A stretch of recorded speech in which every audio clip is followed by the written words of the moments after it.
మన ప్రభువును రక్షకుడైన యేసు క్రీస్తు ప్రభుల వారి అతి శ్రేష్టమైన నామంలో ఈ అనుదిన ఆత్మీయ మన్నా అనే దేవుని మాటలు వింటున్న దేవుని బిడ్డలైన మీ అందరికీ నా హృదయపూర్వకమైన వందనాలు. అందరూ బాగున్నారా? ఈరోజున ఒక మాటను మనం ధ్యానం చేద్దాం. యోహాను సువార్త 3వ అధ్యాయంలో 1 నుంచి 12 వచనాలు మనం గమనిస్తే అక్కడ యేసు ప్రభుల వారు నికోదేము అనేటువంటి వ్యక్తి, వారిద్దరి మధ్య ఒక సంభాషణ మనకు కనబడుతుంది. ఆ మాటల్లో మనం గమనించినట్లయితే ఈ నికోదేము అనేటువంటి వ్యక్తి ఎవరంటే ధర్మశాస్త్ర ఉపదేశకుడు ఒకడు అయినటువంటి ఆ వ్యక్తి రాత్రివేళ క్రీస్తు ప్రభుల వారి దగ్గరికి వచ్చి అడుగుతాడు, నేను రక్షించబడాలి అంటే ఏం చేయాలి? నేను పరలోకం చేరాలంటే ఏం చేయాలి? నేను నిత్య జీవం సంపాదించుకోవాలంటే ఏం చేయాలి? ఈ లోకంలో నుంచి నేను వేరైన తర్వాత పరలోకంలో నేను అడుగు పెట్టాలంటే ఏమేం కార్యాలు చేయాలయ్యా అని యేసు ప్రభుల వారిని అడుగుతున్నప్పుడు అప్పుడు యేసు ప్రభుల వారు అంటారు, ఒకడు కొత్తగా జన్మించితేనే కానీ దేవుని రాజ్యాన్ని చూడలేడు అనే మాట చెప్పారు. మరలా నికోదేము అంటాడు, ముసలివాడు ఎలాగ మరలా జన్మించగలుగుతాడు? తల్లి గర్భంలోకి వెళ్ళి మరలా ఏమైనా జన్మించగలుగుతాడా అని ఒక అనుమానం. అప్పుడు యేసు ప్రభుల వారు అంటారు, ఒకడు నీటి మూలంగాను కానీ ఆత్మూలంగాను జన్మించితేనే కానీ దేవుని రాజ్యంలో ప్రవేశించలేడని యేసు ప్రభుల వారు ఖచ్చితంగా చెప్పారు. తర్వాత మరలా నికోదేము అంటాడు, ఈ సంగతులు ఎలాగ సాధ్యమయ్యా? నీటి మూలంగా జన్మించటం, ఆత్మ మూలంగా జన్మించటం ఎలా సాధ్యం? ఒక వ్యక్తి తల్లి గర్భంలోంచి పుడతాడన్నది తెలుసు. ఒక తల్లి గర్భంలోంచి ఒక బిడ్డ పుట్టిన తర్వాత జన్మలో అతను ఇక్కడ జన్మలో వచ్చిన తర్వాత సమస్తాన్ని చూస్తాడని తెలుసు. కానీ మీరు చెప్పేదేంటి? నీటి మూలంగా జన్మించాలంటున్నారు, ఆత్మ మూలంగా జన్మించాలంటున్నారు, ఇది ఎలా సాధ్యం అని యేసుక్రీస్తు ప్రభుల వారిని అడిగితే అందుకు మరలా యేసుక్రీస్తు ప్రభుల వారు చెప్తున్నారు, నీవు ఇశ్రాయేలు బోధకుడివై ఉండి వీటిని ఎరుగవా? ఇతను ఎవరు? ధర్మశాస్త్ర ఉపదేశకుడు. ఆ వ్యక్తికి అనుమానం వచ్చింది, ఎలా నేను పరలోకం చేరాలి, ఎలా నేను నిత్యత్వంలో అడుగు పెట్టాలి అని. మానవ మాత్రమే మనం ఈ రోజున ఆలోచించాల్సింది, ఈ లోకం శాశ్వతం కాదు, ఇక్కడ ఉన్నవన్నీ గతించిపోతాయి, ఇక్కడ కొద్ది కాలమే, ఇది అద్దె గుడారం, ఇది శిథిలమైపోయే గుడారం, శిథిలం కాని గుడారం ఒకటి ఉంది, శిథిలం కాని పట్టణం ఒకటి ఉంది, ఆ శిథిలం కాని పట్టణంలోకి నేను అడుగు పెట్టాలి అన్న ఆశతో మనం ఎదురు చూడాలి. ఈ నికోదేము అంటున్నాడు, పరలోక సంబంధమైనవి ఇవన్నీ కూడా యేసు ప్రభువు వారు చెప్తుంటే నికోదేము, ఇది ఎలా సాధ్యం? ఈ సంగతులు ఎలా సాధ్యం అవుతాయి అంటున్నప్పుడు యేసు ప్రభువు వారు అంటున్నారు, నీవు ఇశ్రాయేలు బోధకుడివై ఉన్నావు కదా, వీటిని ఎరగవా? భూ సంబంధమైన సంగతులు నేను నీతో చెప్తే మీరు నమ్మడం లేదు, అలాంటిది పరలోక సంబంధమైనది మీతో నేను చెప్తే మీరు ఎలా నమ్ముతారు అనే ఒక ప్రశ్న యేసు ప్రభువు వారు వేశారు. దానికి ముందు మనం విన్నది ఏంటంటే, ఒకడు క్రొత్తగా జన్మించితేనే తప్ప దేవుని రాజ్యాన్ని చూడలేడు అన్న మాట ఖచ్చితంగా యేసు ప్రభువు వారు చెప్పారు. ఇశ్రాయేలుకు బోధకుడు అయి ఉండి వీటిని ఎరగవా అని ఆయన ప్రశ్న వేశారు. ఒక వ్యక్తి క్రొత్తగా జన్మించాలి, భూ సంబంధమైన సంగతులు నేను మీతో చెప్తే మీరు నమ్మడం లేదు, అలాంటిది పరలోకమైనటువంటి సంగతులన్నీ మీతో చెప్తే మీరు ఎలా నమ్మగలుగుతారు? ఆనాడు యేసు ప్రభువు వారు చెప్పిన మాట నికోదేముకు అర్థం కాలేదు. ఈనాడు కూడా మన ఎవ్వరికీ కూడా ఈ మాటలు అర్థం కావట్లా. మరలా మీకు జ్ఞాపకం చేస్తున్నాను, దేవుని పరిశుద్ధాత్మ ద్వారా మాత్రమే మనకి ఈ సంగతులు అర్థమవును గాక. ఆమేన్. దేవుని పరిశుద్ధాత్మ ద్వారా మనకి సంగతులు మనం అర్థం చేసుకోవాలి. ప్రకృతి సంబంధమైన మనుష్యుడు దేవుని ఆత్మ విషయాలను అంగీకరించలేడు. అవి ఆ వ్యక్తికి ఎలా కనబడతాయంట? కొరింథీయుల మొదటి పత్రికలో మనం చూస్తాం, 2వ అధ్యాయం 14వ వచనంలో వెర్రితనంగా కనబడుతున్నాయి. అవి ఆత్మానుభవం చేతనే వివేచింపగలుగుతున్నాయి గనక ఆ వ్యక్తి ఆ పొందుకున్న వాటిని గ్రహించలేకపోతున్నాడు. ఇంతకీ తిరిగి జన్మించడం ద్వారా లేదా తిరిగి జన్మించడం ద్వారా క్రొత్త జన్మించడం అనగా ఏమిటి? మొదటిదిగా మనం గమనించాలి, నీటి మూలంగా జన్మించాలని. అంటే యేసుక్రీస్తు నామంలో మనం బాప్తిసం పొందుకోవాలి. దేవుని నిజ సువార్తను విని దేవుని ద్వారా మనం వింటున్నటువంటి సువార్త మర్మాలను విని వాటి ద్వారా విశ్వాసం ఉంచి పశ్చాత్తాపపడి మారు మనసు పొంది మనం బాప్తిసం పొందుకోవాలి. అప్పుడు పొందుకున్న తర్వాత ఎప్పుడు? సువార్త విని దేవునిని అంగీకరించి విశ్వసించి పశ్చాత్తాపపడి మన పాపాలన్నిటిని ఒప్పుకొని మారు మనసు పొంది బాప్తిస్మం పొందిన తరువాత పరిశుద్ధాత్మ అనే వరమును మనం పొందుకుంటాం. ఈ విధంగా ఈ పరిశుద్ధాత్మ అనే వరాన్ని మనం పొందుకోవాలని మనం ఏం చేయాలి? మొదట నీటి మూలంగా జన్మించాలి. మొదట నీటి మూలంగా జన్మించిన వ్యక్తి తర్వాత ఆత్మ మూలంగా జన్మిస్తాడు. అదే ఆత్మ మూలంగా జీవిస్తాడు. అదే ఆత్మ మూలంగా దేవునితో సాగగలుగుతాడు. అదే ఆత్మ మూలంగా పరలోకం చేరగలుగుతాడు. అంటే మనం యేసుక్రీస్తునందు పరిశుద్ధ జీవితం కొనసాగించాలి. గలతీ పత్రికలు 5వ అధ్యాయంలో 22వ వచనంలో మనకు కనబడతాయి. ఇక్కడ ఆత్మ ఫలాలు. మనం యేసుక్రీస్తునందు పరిశుద్ధ జీవితం కొనసాగించాలి. యేసుక్రీస్తు ప్రభుల వారి సువార్త విన్నాం, సువార్త విని విశ్వసించాం, విశ్వసించి పశ్చాత్తాపపడ్డాం, పశ్చాత్తాపపడి మారు మనసు పొందాం, పాపాలు ఒప్పుకున్నాం, దేవుని రక్తం చేత కడగబడ్డాం బాప్తిస్మం ద్వారా. అంతటితోనే అయిపోతుంది అనుకుంటే మన భ్రమే. ఇవన్నీ చేసిన మనము పరిశుద్ధాత్మ అనే వరమును మనం పొందుకోవాలి. ఆ పరిశుద్ధాత్మ అనే వరాన్ని పొందుకున్న తర్వాత మనలో ఆత్మ ఫలాలు ఫలించాలి. ఆ ఆత్మ ఫలాలు ఎప్పుడైతే మనం ఫలిస్తామో యేసుక్రీస్తు ప్రభుల వారి అయిన రెండవ రాకడలో ఆత్మ సంబంధమైన వ్యక్తులుగా మనం ఎత్తబడతాం. దేవుని కుటుంబంలో ఆత్మ జీవులంగా మనం జీవిస్తాం. గమనించండి బిడ్డలారా, శరీర మూలంగా జన్మించేది శరీర జీవులే. కనుక మనం ఎవరూ ఆత్మ మూలంగా జన్మించిన ఆత్మీయ దేవుని బిడ్డలంగా మనం మార్చబడాలి. అందుకే మనం చూస్తున్న యోహాను సువార్త 3వ అధ్యాయం 6వ వచనంలో శరీర మూలంగా జన్మించింది శరీరమును, ఆత్మ మూలంగా జన్మించినది ఆత్మయున్నది. యేసుక్రీస్తు ప్రభుల వారు నికోదేముతో చెప్పినట్లుగా మనం ఎప్పుడైతే క్రొత్తగా మనము జన్మిస్తామో మనము దేవుని రాజ్యంలో ఆ రోజు నుంచి ఉంచగలుగుతాము. ఎప్పుడైతే క్రొత్తగా మనం జన్మిస్తామో మన పేరు దేవుని రాజ్యంలో జీవగ్రంథంలో రాయబడుతుంది. ఎప్పుడైతే మనం క్రొత్తగా జన్మిస్తామో మన పేరు పరలోక పట్టణంలో రాయబడుతుంది. అందుకే ప్రభుల వారు ఒక చోట అంటారు, శిష్యులు వచ్చి, అయ్యా నీ పేరట మేము దయ్యాలను వెళ్ళగొడుతున్నాం, నీ నామంలో అనేక అద్భుతాలు మేము చేస్తున్నాం, మీ నామంలో అనేకమైన ఆశ్చర్య కార్యాలు చేస్తున్నాం అని శిష్యులు చెప్తుంటే, నా నామంలో దయ్యాలు వెళ్ళిపోతున్నాయని మీకు ఆనందంగా ఉందా? నా నామంలో అద్భుతాలు జరుగుతున్నాయి మీరు సంతోషపడుతున్నారా? నా నామంలో ఏదైనా గొప్ప కార్యాలు జరిగాయని చెప్పి మీరు ఆనందిస్తున్నారా? వీటి వల్ల కాదు మనకు ఆనందం. మీ పేరులు పరలోకంలో జీవగ్రంథంలో రాయబడ్డాయని ఆనందం మీకు ఉండాలి. ఈ రోజున యేసుక్రీస్తు ప్రభువు వారు నికోదేముతో చెప్పినట్లుగా మనం ఎప్పుడైతే క్రొత్తగా జన్మిస్తామో ఆ రోజున మనం దేవుని రాజ్యంలో జీవిస్తాం, దేవుని రాజ్యంలో మనం ఉంటాం. అయితే ప్రస్తుతం ఇప్పుడు మీకు ప్రశ్న, ఎంతమంది దేవుని రాజ్యంలో ఉన్నారు? అంటే ఎంతమంది ఇప్పటివరకు తిరిగి జన్మించారు? ఎంతమంది ఆత్మమూలంగా జీవిస్తున్నారు? ఎంతమంది ఆత్మమూలంగా జన్మించారు? ఒక మాట మీకు జ్ఞాపకం చేస్తాను. మారు మనస్సు అనే మొదటి మెట్టు. ఈ మారు మనస్సు ఏమిటి? పాపం నుంచి మనకి పశ్చాత్తాపం కలిగి దేవుని రాకడ కొరకు సిద్ధపాటు కలగటానికి, నీటి మూలముగా మనం జన్మించడానికి. ముందు పాపం అనగా ఏమిటో మనం తెలుసుకోవాలి.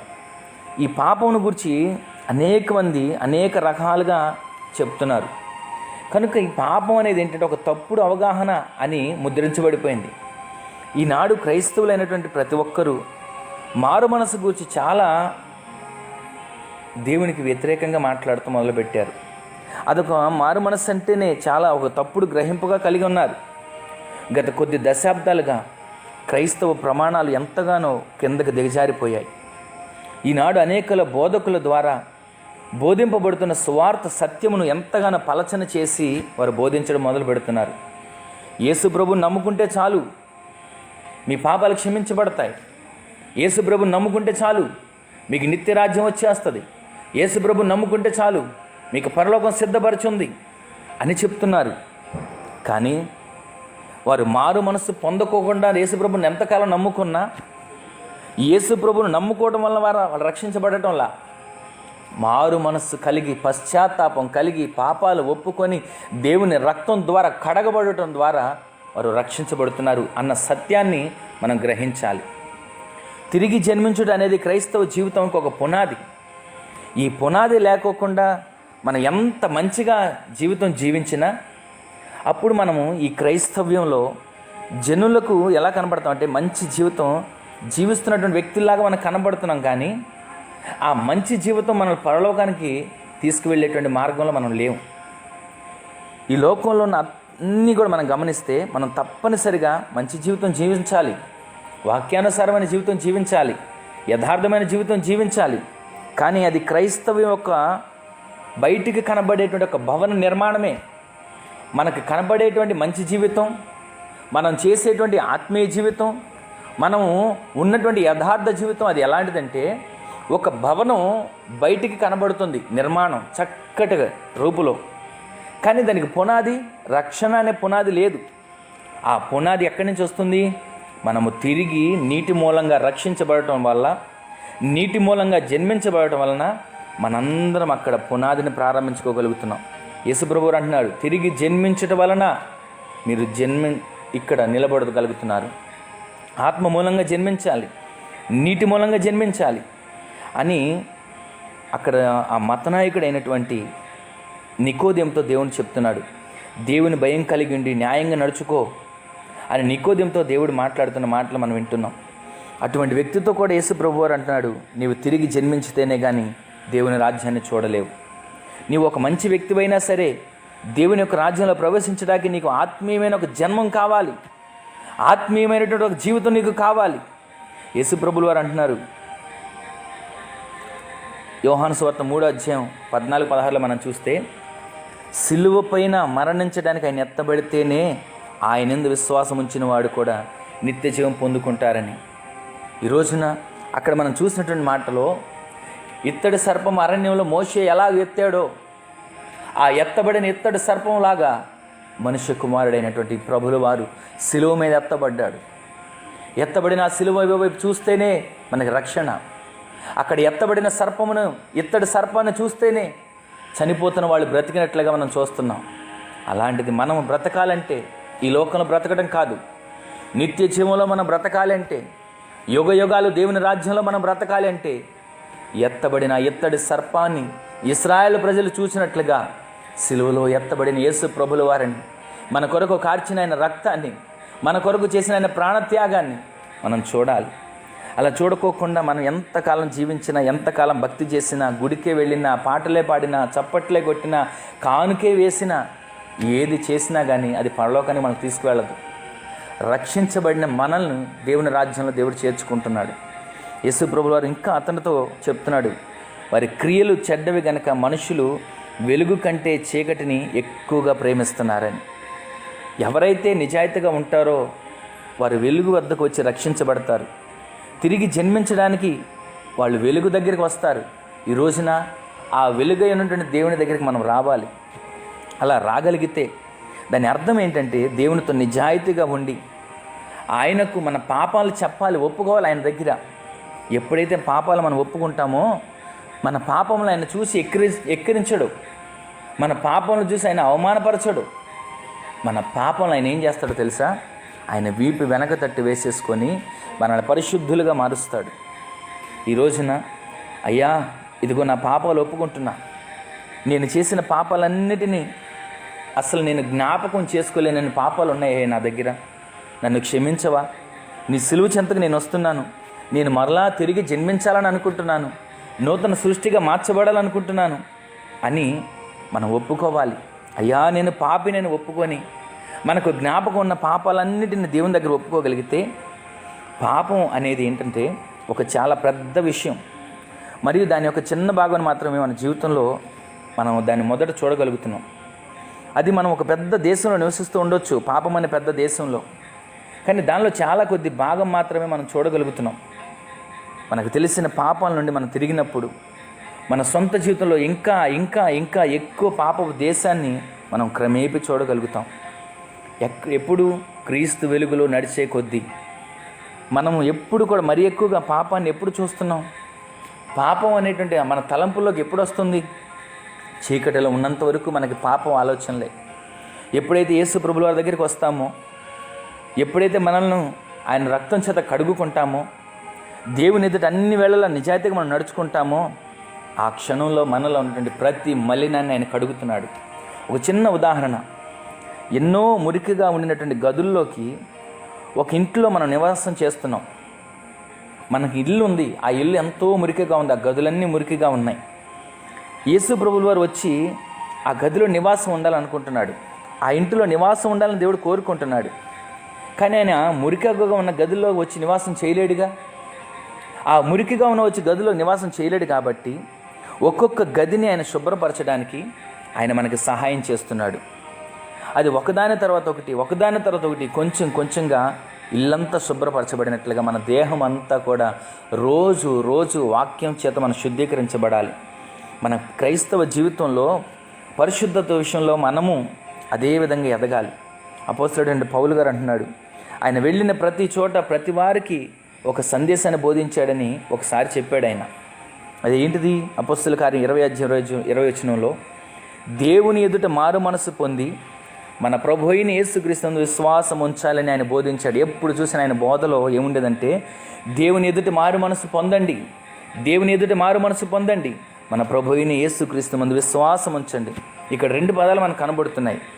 ఈ 2 జీవితంలో మనకు మంచి పునాదిని వేసుకోవడానికి, మరలా మనం తిరిగి జన్మించడానికి 2 ముఖ్యమైనటువంటి అవసరతలు. ఏమిటిది? ఒకటేమో మారు మనస్సు, ఒకటి విశ్వాసం. దేవుడు మారు మనస్సును మరియు విశ్వాసమును కలిపే ఉంచాడు. కానీ చాలామంది క్రైస్తవ బోధకులు చేసేది ఏంటంటే వాటిని వేరు చేస్తున్నారు. ఈనాటి సువార్త బోధనలో మారు మనస్సు అనేది విడిచిపెట్టబడి అనేక బోధకుల చేత ఎంతసేపు మీకు విశ్వాసమే అని ప్రకటించబడతా ఉంది. అయితే మనం కేవలం విశ్వాసం మాత్రమే కలిగి ఉన్నట్లయితే మనం జన్మించలేము. ఒక విశ్వాసము మాత్రమే ఉన్నట్లయితే మనకి జన్మించడానికి ఎలా కుదురుతుంది? చిన్న మాట మీకు చెప్తాను.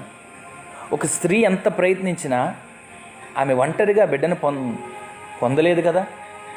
ఒక పురుషుడు కూడా తనకు తానుగా ఒక బిడ్డను పొందలేడు. ఒక బిడ్డ జన్మించాలంటే ఒక స్త్రీ ఒక పురుషుడు కలవాలి. అదేవిధంగా మారు మనస్సు అనే మరియు విశ్వాసం కలిసినప్పుడే ఒక ఆత్మీయమైనటువంటి బిడ్డ జన్మించగలుగుతాడు. హల్లెలూయా. అనగా మన ఆత్మలో నూతన జన్మ మనం పొందుకోవాలి. ఈ ఆత్మీయమైన జన్మ శారీరకమైన జన్మ అంత సత్యమైనది కాదని, మరియు అది ఒక్క క్షణంలోనే జరిగిద్దని, అదే రీతిగా మనం ఎప్పుడు కూడా దేవునిలో నడవాలి. ఈ నూతన జన్మ శారీరక జన్మ వల్లే ఒక్క క్షణము సమయం తీసుకుంటుంది. ఈనాడు ఈ క్రీస్తులో బ్రతుకున్నామా? మనం క్రీస్తులో జీవిస్తున్నామా? తిరిగి జన్మించామా? ఒక్కసారి మనల్ని మనం పరిశీలన చేసుకుందాం. ఒక చిన్న మాట మీకు జ్ఞాపకం చేసి ప్రార్థన చేసుకుందాం. ఒక వ్యక్తి లోకంలో ఏదో సంపాదించాలని ఒక ఆశతో పరుగులు పెడుతున్నాడు. పరుగులు పెడుతూ ఒక సమాధుల తోట దాటుకుంటూ వెళ్తున్నాడు. వెళ్తూ ఉండగా ఒక సమాధి దగ్గర ఆగి నిలబడి చూస్తే, వాస్తవంగా మనకి తెలిసినంతవరకు సమాధుల దగ్గర రకరకాల పేర్లు రాస్తారు, వాగ్దానాలు. మంచి పోరాటం పోరాడానని, క్రీస్తుతో జీవించానని. అలా రాసిన దాంట్లో ఒక సమాధి ఎదురుగా ఇతని వ్యక్తి నిలబడి చూస్తే అక్కడ ఏమని రాయబడి ఉందంటే విచిత్రమైన మాట, ఈరోజు నేను రేపు నువ్వు అని రాయబడి ఉంది. ఒక్కసారిగా ఆ మాటను చూసి ఈ వ్యక్తిలో ఒక భయం మొదలైంది. ఏంటి, చనిపోయి సమాధిలో పెట్టబడిన వ్యక్తి విచిత్రంగా మాట రాసుకున్నాడే, ఈరోజు నేను రేపు నువ్వా? అయితే ఎప్పటికైనా నేను సమాధిలోకి వెళ్ళిపోవాల్సిన నేనా?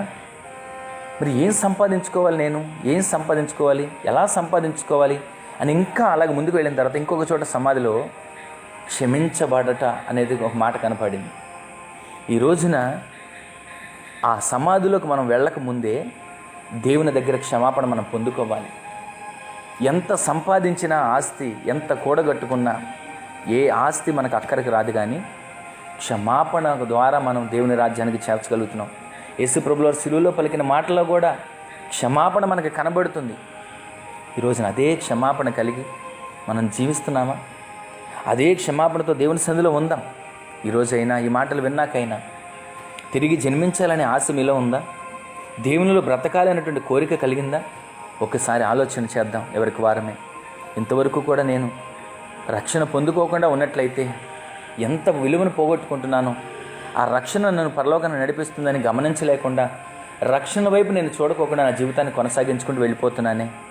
ఈరోజైనా దేవుని రక్తం చేత నేను కడగబడతాను, దేవుని బిడ్డగా నేను మార్చబడతాను, దేవుని నిత్య రాజ్యంలో నేను అడుగు పెడతాను, తిరిగి నేను మరలా జన్మిస్తాను అని ఆశ కలిగిన వారందరూ కూడా కళ్ళు మూసుకుందాం, చిన్న ప్రార్థన చేసుకుందాం. జీవాధిపతి అయిన తండ్రిని వందనాలు చెల్లించుకుంటున్నాం ప్రభువా. ఇది నన్ను ఎంత తేటగా మీరు మాట్లాడారు.